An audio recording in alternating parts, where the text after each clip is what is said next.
जय हिंद दोस्तों, welcome to कल्पाक्स। 1 जुलाई से भारत में कई सारे बदलाव आने वाले हैं और उस बदलाव में है भारत की पूरी कानून व्यवस्था बदलने वाली है। इंडियन पिनल कोड की जगह अब नई चीज आएगी जिसका नाम है भारतीय न्याय संहिता। इस बदलाव के साथ लोगों को यह उम्मीद है कि जो क्राइम दर है उस दर में भी कमी आएगा और इस क्राइम के मुख्य फ्रंट पे जो आती है वो आती है महिलाएं। महिलाओं के साथ कई सारी इनिशिएटिव लेने के बाद भी हम देख रहे हैं कि जो क्राइम है उनमें कोई कमी आई नहीं है और कुछ हिस्से ऐसे हैं जहां पर वो जो दर है क्राइम की वो और ज्यादा बढ़ गई है।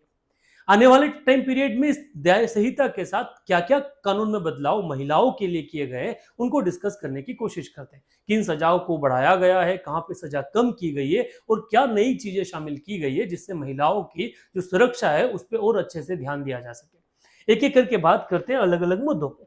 समय के साथ हम एक बात देखते हैं कि महिलाओं के साथ जो क्राइम है वो क्राइम बढ़ रहे हैं और उसकी इंटेंसिटी जो है वो भी बढ़ी है कई कारणों से, जिसमें एक कारण सोशल मीडिया या फिर जो एक कहते हैं डिजिटल मीडिया का आना वो भी माना जाता है। वो किस हद तक है वो कंप्लीटली नहीं कह सकते। ये चर्चा करें कि इस कानून से आने से बदलेगा क्या क्या, तो पहला जो बड़ा बदलाव ये है कि 1860 में जो आईपीसी बना था इंडियन पिनल कोड उसकी जगह भारतीय न्याय संहिता जो है वो ले लेगा। 1898 में बने सीआरपीसी जो था क्रिमिनल प्रोसीडिंग उसकी जगह भारतीय नागरिक सुरक्षा संहिता ले लेगा और 1872 का इंडियन एविडेंस एक्ट है उसकी जगह भारतीय साक्ष्य संहिता जो है वो आ जाएगा।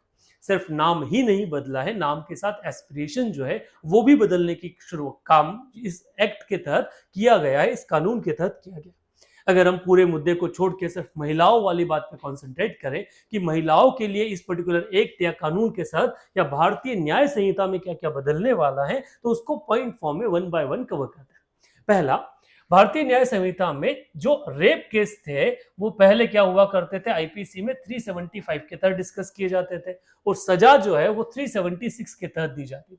अब नए कानून के तहत रेप केस की परिभाषा 63 के अंदर मिलेगी और सजा का जो प्रावधान है वो आर्टिकल मींस उसका जो सेक्शन है वो 64 से 70 जो सेक्शन है उसके तहत सजा का प्रावधान दिया जाएगा। सजा के बारे में बात की जाए तो जो पहले 376 के साथ तहत सजा दी जाती थी वही सजा अब भी है, 10 साल तक की जेल की जो सजा है वही रखा गया। बट इस धारा के अंदर जो 64 धारा है वो इस बारे में क्या करेगा, बात करेगा।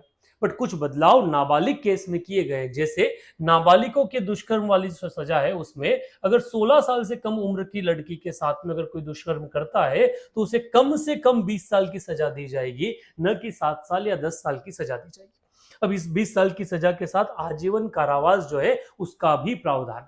इसके अंदर एक और ये धारा 65 ये भी कहता है कि अगर कोई व्यक्ति 12 साल से कम उम्र की किसी बच्ची के साथ में दुष्कर्म करता है तो उसे 20 साल की जेल की सजा दी जाएगी, जो उम्र कैद तक जाएगी। और यहाँ पे उम्र कैद की सजा का मतलब तब तक रहेगा जब तक जो दोषी है वो जिंदा रहेगा। इसमें केसेस में मौत की जो सजा है उसका भी प्रावधान इस धारा के तहत रखा गया है।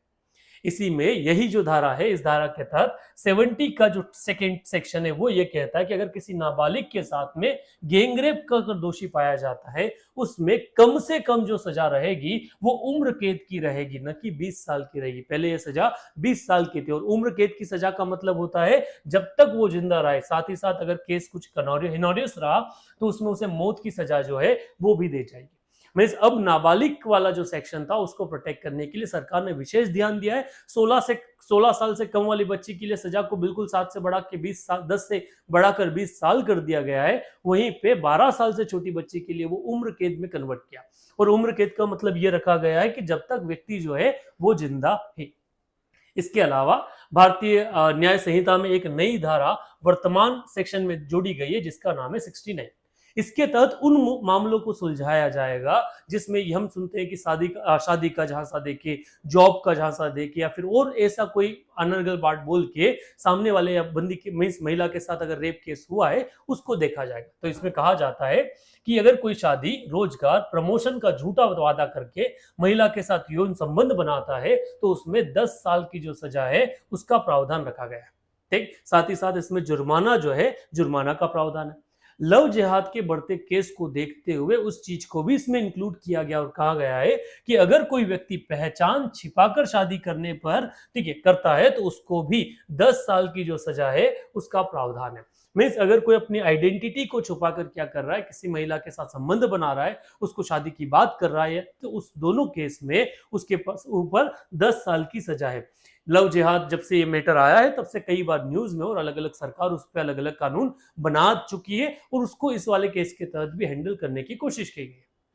इसके अलावा जो दहेज वाला हत्या वाला था उसमें अभी कोई बदलाव नहीं किया गया है। ठीक है, पहले जो सेक्शन था वो पहले 304 बी के तहत इसको डील किया जाता था। अब भारतीय न्याय संहिता में धारा जो है 80 के तहत इसे डील किया जाएगा और इसमें जो प्रावधान है वो पुराने वाला है। मीन्स अगर 7 साल के भीतर, मीन्स किसी महिला की शादी के 7 साल के भीतर अगर उसके ऊपर कोई हमला होता है तो उसे दहेज प्रताड़ना माना जाएगा और दहेज प्रताड़ना का प्रूफ अगर मिलता है तो सामने वाले को 7 साल की जो सजा है वो इस केस के तहत दी जा सकती है। तो ये बेसिक से कुछ बदलाव भारतीय न्याय संहिता में महिलाओं के लिए किए गए, इस उम्मीद में कि जो महिलाओं के ऊपर बढ़ते क्राइम है उन क्राइम को रोका जा सके। बाकी तो देखना होगा कि इसके एप्लीकेशन के बाद कितना बदलाव आता है और कितना फर्क आता है।